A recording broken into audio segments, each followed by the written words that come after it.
you're about to say was Vinnie was younger and he's older and he's got more experience when he walks in. You can't compare the two, but you can compare what the weight of that shirt does to a player. It sometimes takes time to be the man at a club like Real Madrid. There's a lot of players where that didn't happen. Jude Bellingham is one of them. And I disagree with you. I don't think this is Vinnie's team. I think more and more this is becoming more and more Jude Bellingham's team. He's proving that in crunch moments, he becomes that guy.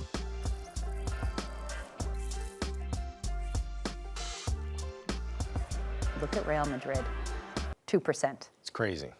And the team they're playing today, Atalanta, at 58%. They are absolutely flying right now. They have not lost a match since September. Charlie, how much are Gasperini and Atalanta kind of licking their chops right now at facing Real Madrid right now, considering how well they're playing and how kind of shaky things have been for Real Madrid?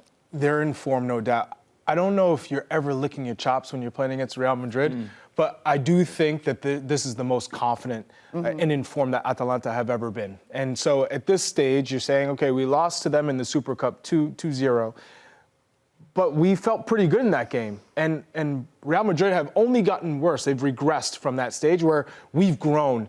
And I think you look at Matteo Retegui as one player who was not yet Matteo Retegui as he is now, right? And that was the first couple weeks of him being at Atalanta. This is a side that have just been so dynamic and so strong, using their wide players so well with Zappacosta. I think he's been extremely well. Bellanova has been extremely good. Ruggeri. I just think they have an identity. They played really well to it. Lookman is obviously one of the world-class players that are destined for a big move. He's gotten better. in the best form of his life. Yep. I also think I'm a huge fan of Ederson. This is probably one of the most underrated midfielders in the world. I think he is exceptional. So Atalanta are going into this saying, hey, we're the best team in Serie A, and we're one of the best teams in the world. So let's take advantage of this opportunity. And Gasperini, what an electric way to manage. You know, go forward. At moments, take the sting out of the game. Ange, I don't know if you're listening. At moments, you can take the sting out of the game. But for the most part, it's go, score. Look at what he's done with Scamacca. Look at what he's done with Ademola Lookman. Look what he's done with Retegui. He's built them into absolute goal-scoring machines. It's fun to watch. It's exciting. And I personally think it can overwhelm a team like Real Madrid, who right now defensively aren't the strongest. They're a little sticky back there. Matteo loves saying that playing under Gasperini at Atalanta is like going to the Ivy League of football because you learn and you become better. And he's absolutely right. You mentioned Retegui. Retegui's in the form of his life, without a doubt. CDK is close to being into the form of his life. I don't know if earlier at Atalanta, I would probably argue he is. And Lookman, since the hat-trick in the Europa League final, has only gotten better. They have structure. Now, despite their best start to a Serie A season, because it's not that this might be the best that they've ever played, this is the best that they've ever started a season in Serie A history for them, you can't make mistakes against Real Madrid because it's typical that you play a perfect game. Take the European Super Cup, for example. Real Madrid weren't that great. They really weren't. I would argue Atalanta was better. And just a couple mistakes. That's the thing with Real Madrid.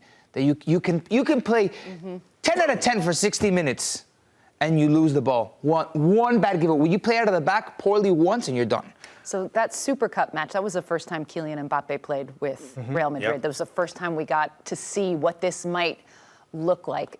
Where are we at right now with this Mbappe Real Madrid project since then? Since this performance? Well, there's a lot of pressure, right, and expectations on Mbappe. Not anything that he's not used to when he's playing for France, when he's playing for PSG. The expectation was for him to score a lot of goals and for them to win, especially when you're talking about Messi, Mbappe, and Neymar, and it didn't end up working out.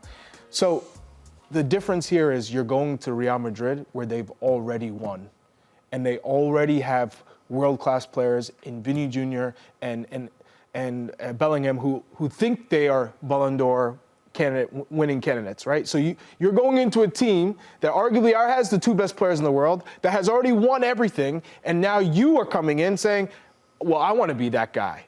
And so you're trying to figure out your path on the pitch with, obviously, figuring out what your role is with Vinnie on the field, with Jude Bellingham, but also being selfish, but also being a team player and trying to, figure out, I don't want to step on people's toes, but I also want to be the guy. Yeah. And I think a lot of weight is on his shoulders. You think he can be the guy?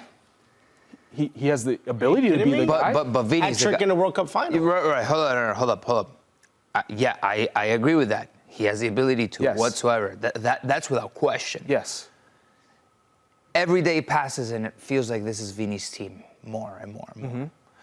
Can he be the guy while Vinny's the guy? How long did it take Vinny to be that guy? We're not that far removed from, other players saying don't pass to him.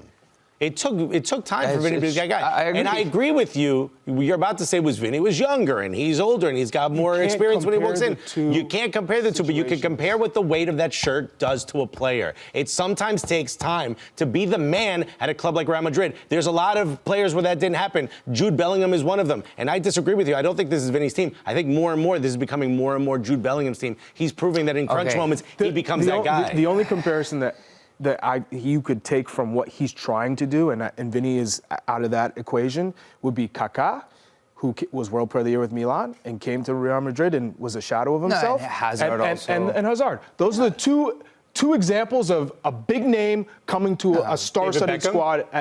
He wasn't at that level. So when you look at Mbappe, it's how do you figure out to be successful, and I think you have to change the way you play. He's used to being in the high areas, in the wide spots, saying, pass me the ball. I don't have to work defensively. Well, guess what? You have to change the way you play. You have to earn what Vinny Jr. has already earned, what Jude Bellingham has already earned in the team, and that's with hard work on both sides of the ball. So if you see his work rate, which I've been disappointed with in terms of Mbappe coming to Real Madrid, work on the defensive side of the ball. Be more active. The more active you are, I think that will help him in the attacking half of the game. Mm-hmm. Is this a must-win for Real Madrid? Yes, this is. They're one spot outside of the elimination. This is a must-win. Must-win. They're very good defensively, and Atalanta are one of those teams that they're examples now of Europe of how to do it in defensive side phase of play, the attacking phase of play, transition, and set pieces. They limit shots on target. Wow. How many times have they been trailing in Champions League? 0 minutes. Wow. And yes, you could say their schedule has been very favorable for a Champions League side, but it is what it is. You can only take care of what's in front of you, and that's exactly what they've done. But Atalanta makes it bad for Milan, right? It's just the same way as Arsenal makes it bad for teams on these set pieces. They don't know how to deal with it. So from that standpoint, Atalanta are absolutely on fire. Mm-hmm. Do they have the edge in this They one? absolutely have the edge. Yeah. Plus, they're at home. What would you, so let's do it again. 0 to 100. Where would you put the balance? 55, 45? For Atalanta? Atalanta, 60, 40 for Atalanta? I'd be closer to 60-40 Oof. for Atalanta. Mm-hmm. We bet. What was the bet? You said Real Madrid would win. I said Atalanta would win. Okay. $30? Okay. Yeah. Okay. I think It's Real Real Madrid's Madrid. backs are against the wall. And it's crunch Certainly. time. Their last 2 games are against Brest and Salzburg, which probably will mean... Let's not go that far because they've already lost to Lille, right? So Yes. Yes. Yeah. It's crunch time. You can't slip up if you're Real Madrid. Is a draw good enough here? No. no, not for Real Madrid. How many points do we think they need in order to get into the knockouts? They're right now.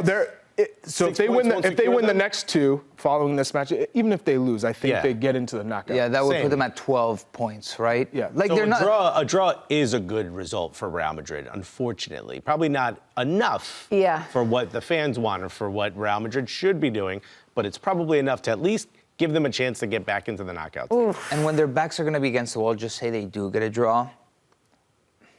Historically, I would have faith in a Real Madrid team, even if they're not performing, to pick up points against a pretty awful Salzburg and against Brest, who are Champions League debutants.